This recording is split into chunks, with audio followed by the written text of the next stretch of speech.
나는 대한민국 예비역병장이다. 안녕하십니까? 1980년대 모공시절 군대 이야기를 나누는 예비역병장입니다. 오늘도 저의 옛날 군대 이야기와 함께 추억여행 떠나시죠. 나의 상병시절 54번째 이야기. 춘계 진지버스공사. 8. 복귀. 1982년 춘계 진지버스공사도 이제 말년이 되었습니다. 작업 끝 무렵에 발생한 식중독 사건은 대대 전체를 뒤숭숭하게 만들었습니다. 4월 29일 목요일 오후에 시작된 식중독으로 인하여 이날 작업을 조기에 마치고 하산하여 환자들은 격리 수용되고 나머지 사람들도 불안한 마음으로 텐트에서 대기했습니다.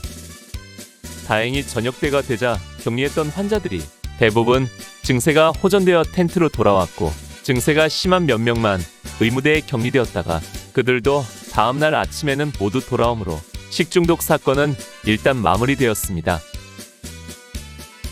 1982년 4월 30일 금요일. 이제 우여곡절 많았던 1982년 춘계 진지버스 마지막 날입니다. 어제 식중독의 후유증이 아직 남아있는 사람들도 있었지만 우리들은 어김없이 진지로 올랐습니다. 진지버스 공사 마무리 작업을 위해서였습니다.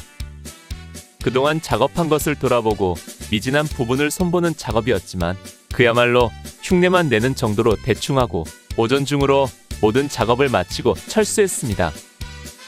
이것으로 많은 이야깃거리가 있었던 1982년 춘계 진지버스 공사는 모두 마친 것입니다. 우리는 수경지로 돌아와 점심을 먹고 야간 행군을 대비하여 휴식하며 오후 4시까지 취침을 했습니다. 나는 일주일 동안 묵었던 이곳을 떠나려니 조금은 아쉬운 생각이 들었습니다. 계절적으로 야전 생활하기 딱 좋은 계절이었고 또 나도 이젠 어느 정도 고참이 되었기에 야전 생활에 어려움이 없었기 때문입니다. 또한 작전을 뛰는 훈련이 아니라서 수경지를 철거하고 이동하는 일 없이 한 곳에서만 생활했기 때문에 어렵지 않은 야전 생활이었습니다. 다만 날마다 진지에 오르내리는 어려움은 있었지만 그래도 진지에 한번 오르기만 하면 거의 경치나 구경하며 시간을 보내는 것이 하루 일과였습니다. 처음 하루 이틀 정도만 작업다운 작업을 했고 그 후로는 그리 크게 작업할 것이 없었기 때문입니다. 그래서 나는 많은 사진도 찍고 글도 많이 썼습니다. 우리들은 16시 정각에 기상하여 철수 준비를 하기 시작했습니다. 즉시 텐트를 철거하고 전장 정리를 한 다음 저녁 식사를 했습니다. 그리고 전 대대병력이 집합하여 대대장의 강평을 들었습니다. 대대장은 어제의 식중독 사건을 의식해서인지 별다른 지적사항 없이 오늘 밤 복귀인 군 시 안전에 유의할 것을 당부하는 선에서 짧은 강평을 마쳤습니다. 1982년 4월 30일 금요일 18시 30분. 마침내 자대를 향해 복귀 행군을 시작했습니다. 복귀 행군로는 올 때와 마찬가지로 902고지를 넘는다고 했습니다. 902고지를 넘는 개골령 행군로가 급경사로를 오르내리는 어려움은 있지만 그래도 행군거리가 광치령에 비해 짧아서 우리로서도 나쁠 것은 없었습니다. 다만 도로 여건이 버스가 다니는 광치령에 비해 자갈이 많고 좁은 길이라는 것이 흠이었습니다. 우리는 수경지를 떠나 17연대 앞에서 리빙스턴교를 건너 좌회전하여 인제읍 쪽으로 행로를 잡았습니다. 산자락에 가려 해는 보이지 않았지만 아직은 주변이 환했습니다. 리빙스턴교를 건너 을지검문소에서 인제읍에 이르는 도로는 우리들의 기대감을 갖게 하는 곳이었습니다. 바로 때가 봄소풍철이라 설악산을 오가는 소풍객들이 행군하는 군인들을 보면 먹을 것을 던져주기 때문입니다. 특히 여고생들이 탄 차가 지나가면 먹을 것과 함께 주소까지 적어 던져주는 대담한 학생들도 있어서 더욱 기대감을 갖게 했습니다. 그러나 이날도 관광버스 몇 대가 지나가긴 했지만 별다른 소득은 없었습니다. 우리는 어둠이 깃드는 저녁 시간에 인제읍 중심을 관통하여 902고지로 오르는 남북리 길로 접어들었습니다. 휘황한 불빛 아래 흥청대는 인제읍의 풍경을 보며 참으로 세상은 불공평하다는 생각을 했습니다. 누구는 술집에 앉아 얼큰하게 취해 있는데 우리는 밤새워 산악을 행군해야 하기 때문입니다. 우리들이 이 고생을 하기 때문에 자기들이 자유를 누리며 음주 가물을 즐기고 있다는 사실을 저들이 알기나 할 것인지.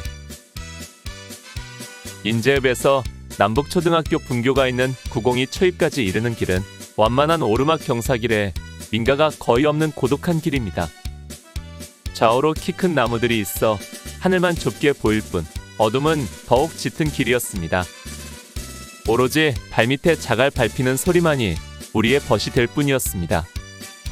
이렇게 완만한 길을 가다가 개골령이라 불리는 902고지로 오르는 길이 시작되면 거의 등산 수준의 급경사 길을 올라야 합니다. 그리고 그 너머 내리막길은 그보다 더 심한 급경사였습니다. 물론 산자락을 휘돌아 내려가는 완만한 고갯길이 있지만 그 길은 시간이 오래 걸리기 때문에 개골령 정상에서 싸가지꼴로 곧바로 내려가는 지름길을 이용하는 것입니다. 게다가 이 길은 물이 나는 구간이 있어서 어둠 속에 자칫 미끄러지기 쉬웠습니다. 우리는 계속 미끄럼 주의를 뒤로 전달하면서 조심스럽게 고개를 내려왔습니다. 늘 하는 이야기지만 우리 같은 화기소대는 이럴 때가 가장 곤혹스럽습니다.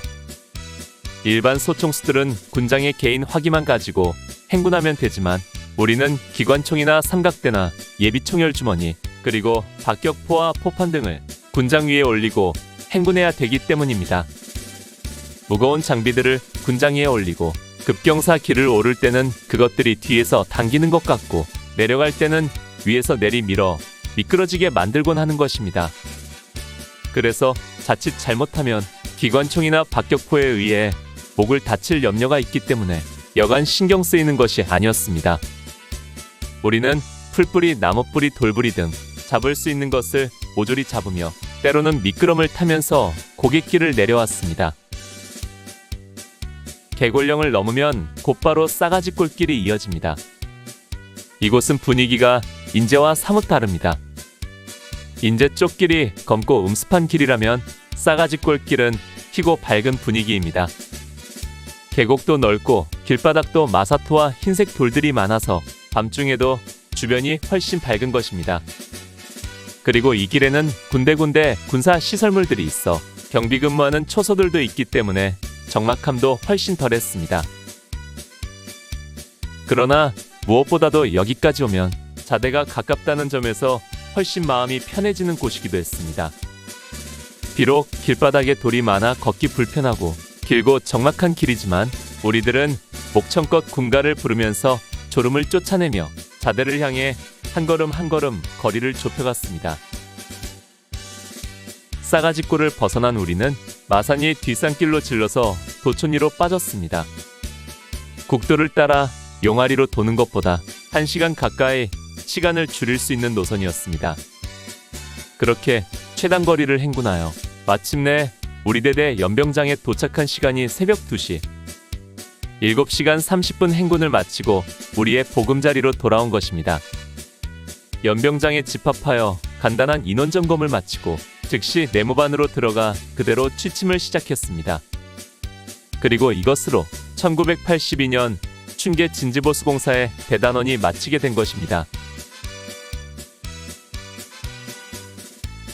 오늘 추억여행에 함께 해주셔서 감사합니다. 다음 이야기를 기대해 주시고 구독과 좋아요 부탁드립니다. 항백